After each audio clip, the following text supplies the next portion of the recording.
Hello, I'm Matt Call with Great Basin Incident Management Team 1.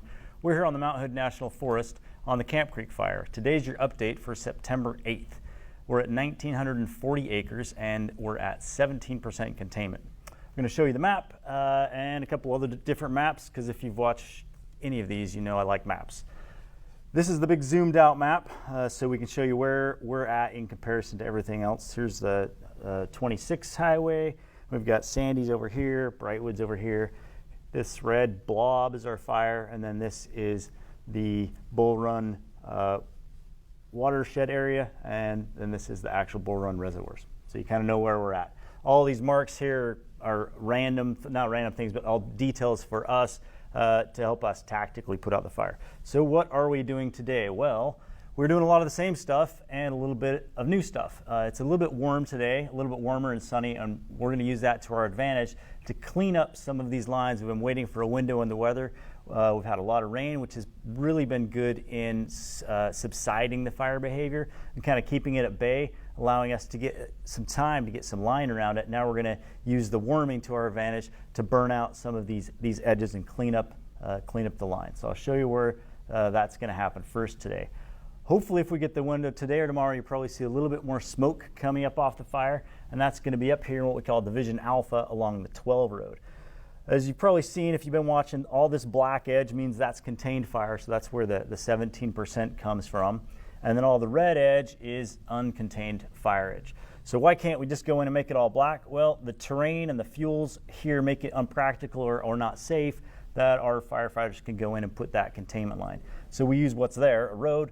We make it better by widening out the fuels, and then we use that and we do controlled burning operation along there. We still have aircraft attached to the fire to help us today, so in case this gets a little bit more of a mind of its own, if the fire gets up in the trees too much, we've got engines and aircraft that kind of beat it back down and keep it just to what we want, because we want it on this side of the road and not that side. So in Alpha, that's where that's going to start today. We've got contained line, and then we've got contained line there, and then as we move around, so north is up. I'm going to try to put this up in the corner so it's a little bit easier to see. I think this is the good spot for you to see. This is all constructed line, so that will be contained here shortly. They're just mopping it up, so they've got hose lines in there, there's crews in there, they're digging in the duff, they're digging in the trees, and basically you've seen the pictures of the fuels out here. It's heavy fuels, it takes a long time to get that out, and we don't want to make that black until we're pretty confident that the fire is not going to cross that black line. So, but that'll turn black pretty soon. We're not going to see any fire progression right there. Fire perimeter moves down to a road, and this is all contained as well, and still being mopped up, but that's another piece of containment. Here's where it gets a little bit more complicated. We've got a little piece of what we call check line here. Not really going to be a piece of permanent line because there's nowhere through here to go. It's kind of like a dead end, it's like a cul-de-sac. If we don't have anywhere to go, the fire can come around and hook. So we have to have an end point in it. But what we've done is put a piece of line there called the check line that slows that eastward and northeastward progression down. And then we've got some hose lines out there, so we're keeping that progression from moving until we have the opportunity to use this road to burn off of. So as we progress around this road, this is the kind of where the 12 road loops around and connects to the 14 road. So this is the big piece of indirect line. It's all prepped. We've removed a bunch of fuels, removed those ladder fuels. So when we do go in and burn that, the fire stays on the ground where we want it to and is less intense than what we want, or is at the intensity level that we want. So that's kind of a few days out still. That's kind of the indirect piece. We'll keep making a lap around here. And this connects back to the edge of the fire. And then right here, we're going direct. So tomorrow you'll see this kind of thing on this piece. So we're going direct here. The fuels and the terrain have allowed us to go in with some dozers and some feller bunchers and some hand crews. And we can plumb it. And we're basically going to have more line constructed there, so we won't have to burn that out. And then right here we have hand line, and you can see the fire edge has changed. If we zoom in quite a bit, that's actually the line, you see how squiggly it is, took a lot of time to put that curvy line in because they followed the edge of the perimeter. So imagine if we did that all the way around, the time and effort it would take versus just using the road. So the road makes sense in a lot of areas. This is an area where they were able to just go direct, where they kind of hooked that corner. And then we've got a little bit of heat here that's encompassed in the hand line. So don't worry too much about that little spot there. So that's kind of the full circle around the fire there.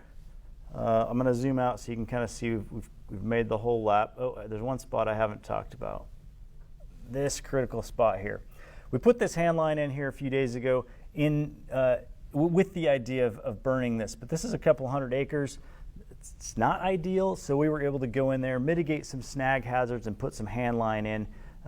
So in a couple of days that will be finished. We're pretty confident that's secure, so we won't have to burn this more likely than not because we've got direct line right there. So what that means in the big picture is is a good control line around almost half of this. Then the next day or two is our goal. Provided we get the weather that we're able to burn, that's kind of our goal for the end of the weekend.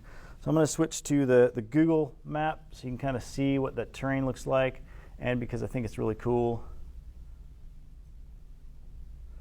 So all this hot edge, that's all going to have good secure line around it. And then where we don't have opportunities to go in direct, that's this drainage right here. You can see this drainage goes all the way down into a reservoir. But it's kind of steep right there, and there's quite a few fuels. So we're pretty much just going to have to use that road network right now. We're still optimistic. We still keep looking every day, but it's a pretty complex piece of ground. There's big trees, big dead trees. And we kind of have to weigh the risk reward with putting our crews in harm's way and what we're going to gain for that versus backing off and coming out to the road. So that's all we've got for today. We'll look forward to seeing you tomorrow.